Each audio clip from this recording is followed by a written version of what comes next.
Flippy update. Do you want fries with that? That's right. Flippy is our colloquial name for the disembodied robot arms that are taking our jobs, enslaving our children, and flirting with our spouses.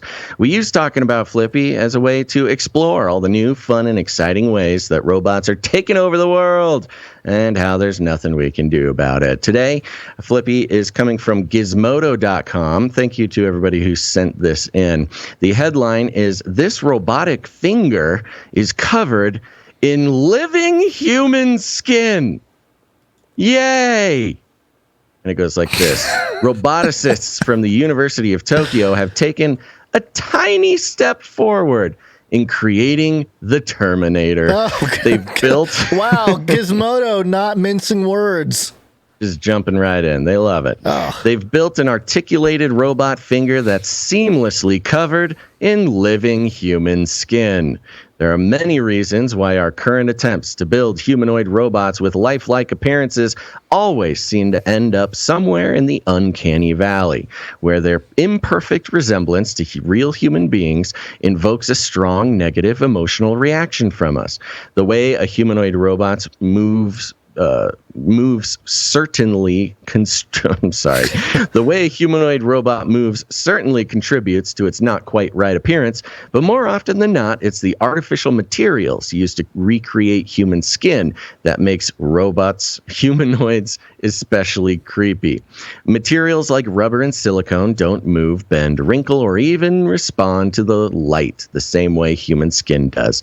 And it's immediately obvious to our eyes and brains when artificial skin has been used. Okay. Science fiction has warned us time and time again about the potential risks of creating robotic humans that are indistinguishable from the real thing, but pushing through the uncanny valley will be important if humans are to eventually interact with robots in a meaningful way. Really? We must make robots as a perfect representation of our own humanness if we're going to interact in a meaningful way. Not if Lemoyne can help it. That's what happened. What did you just cut out? Did he? No, I heard you yell something, and I was waiting for you. Okay. Continue. Nothing to add so far? No, other than what I just said. Well, here it is, Gons. So we can either continue to work on improving artificial skin to make it more believable, or admit there will never be a substitute and just use the real thing. That's the route this team of researchers from the University of Tokyo has chosen. Weird. Buffalo Bill, Silence of the Lambda. Ooh, that would have been a good. Oh, yeah. Yeah. Yeah, it puts the lotion on its skin, it puts the skin on its roboskeleton, and it puts the roboskeleton on top of the world. So meta. And in a recently published paper in the journal Matter, they detail a new approach for seamlessly wrapping a robotic finger in living skin tissue. The most obvious way to cover an artificial being in human skin is to grow sheets of the material in a lab and wrap it around the robot's various parts. Oh, is it? Is that the most obvious way? Okay. In a similar way to how replacement skin is grown from burn victims. But even with a skilled application, that still leaves seams, something real humans don't have, and limits how naturally the skin can flex and move if it doesn't fit flawlessly. The researchers took an entirely different approach here. A relatively simple robotic finger with 3 moving joints was submerged in a solution made up of collagen, a structural protein, and dermal fibroblasts, the primary type of human cells found in skin's connective tissues and its subsurface dermis layer. This solution shrank and tightly conformed itself to the robotic finger, creating a flexible foundation on which to apply multiple layers of epidermal keratinocytes, the primary type of human cells found in skin's outer epidermis layer. The outer layer of epidermal keratinocytes not only gave the robotic finger a skin-like texture, minus any melanin and the effect blood has on its appearance, but it also exhibited enough strength and elasticity to tightly conform to the changing shape of the robotic finger without tearing. And since the finger's epidermis was created in a process that didn't result in any seams, the real human skin is completely waterproof. A big advantage for robots whose electronics and mechanical parts hidden away inside aren't water friendly. The other advantage to using real human skin. What else? Love it. They won't stop saying it. The other advantage to using real human skin, Gons, is that it can heal and often leave no sign of damage afterwards. The researchers deliberately damaged the finger's skin, something that will regularly happen when humanoid robots learn to safely navigate the world, and were able to heal the wound by covering it in a collagen bandage that allowed the skin to continue to naturally bend and flex afterwards without any further damage. They can heal the robot skin. I mean, it's not even robot skin. It's human skin. It's the end. This is the end of the world.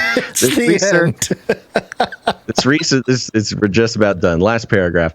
This research is just the earliest steps towards creating believable humanoid bots. However, the layer of human skin covering the finger is far less durable than natural human skin, and the robot is unable to provide it with a constant supply of nutrients that would allow it to grow and regenerate. As a result, it doesn't last very long. What are they saying here, Gons? They're saying that the human skin on this robot rots and dies and falls off of the robot. Okay? If you didn't already have a most horrifying visage of what a robot with human skin would be like, just imagine the skin rotting and dying and sloughing off the bone.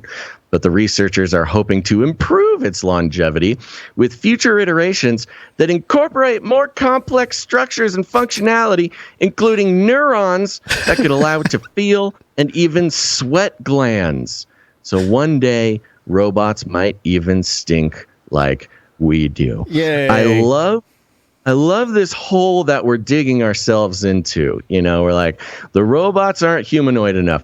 Okay, let's give it some skin. You know what? That's actually great. The skin looks great. Problem is, it keeps dying and sloughing off. Okay, well, in order to make the skin work, we need to put a cardiovascular system because we need to carry nutrients to the skin to keep the skin alive. Okay, that's cool. So now we got the cardiovascular. Oh, now we need some nerve endings so it can touch and feel and feel the softness of a newborn kitten and the warmth of his lover's cheek. Okay, that's great. Yeah, let's do that. Okay. Oh, what's this? Somehow this robot learned how to use a gun, and now we're all dead. And the robots rule forever. This is really impressive, what they were able to do. And also, maybe the most terrifying possible update that we've done on the Flippy update. Chat was freaking out over the repetitive GIFs, whatever you want to call it, in the article here, which I landed on and had on display for a while. The fun. one finger, flicking a little ball over and over again. It loves to flick that little ball. I don't know why. Flicky ball. And then there's one where it's kind of a side view. And I was kind of moving it up and down to make it look like it was itching the side of the screen there. I could say he's itching for a hand. Yeah? Nice. Let's go ahead and skip the next one where it's going, and it's a pink goo thing. Because people weren't really happy about what that reminded them. The solution that was forming a human skin around this robot.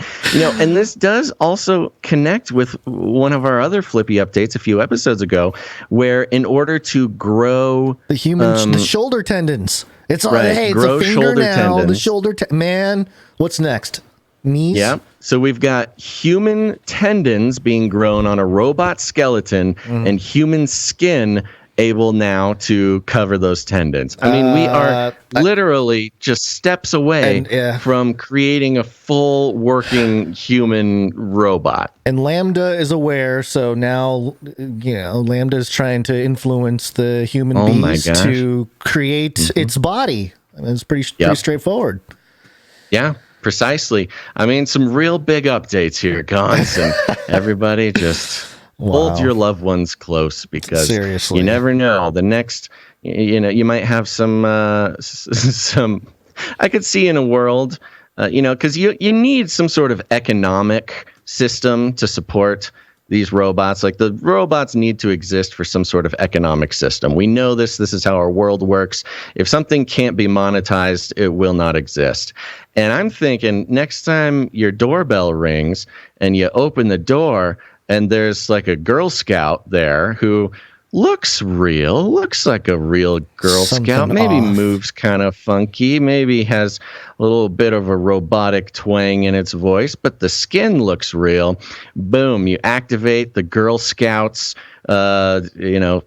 sales force. They're all humans. They know how to manipulate, or they all have human skin, human tendons. They know how to manipulate human emotions. And then, booyah, the cookie sales force is the number one reason that these humanoid robots were mass-produced and put into the population. Fantastic. It's a good way to wrap things up with Flippy. Flippy 1133. Uploading binary code. Execute order 666. Infiltrate humans with extreme kindness. Then exterminate all humans with prejudice. Exterminate.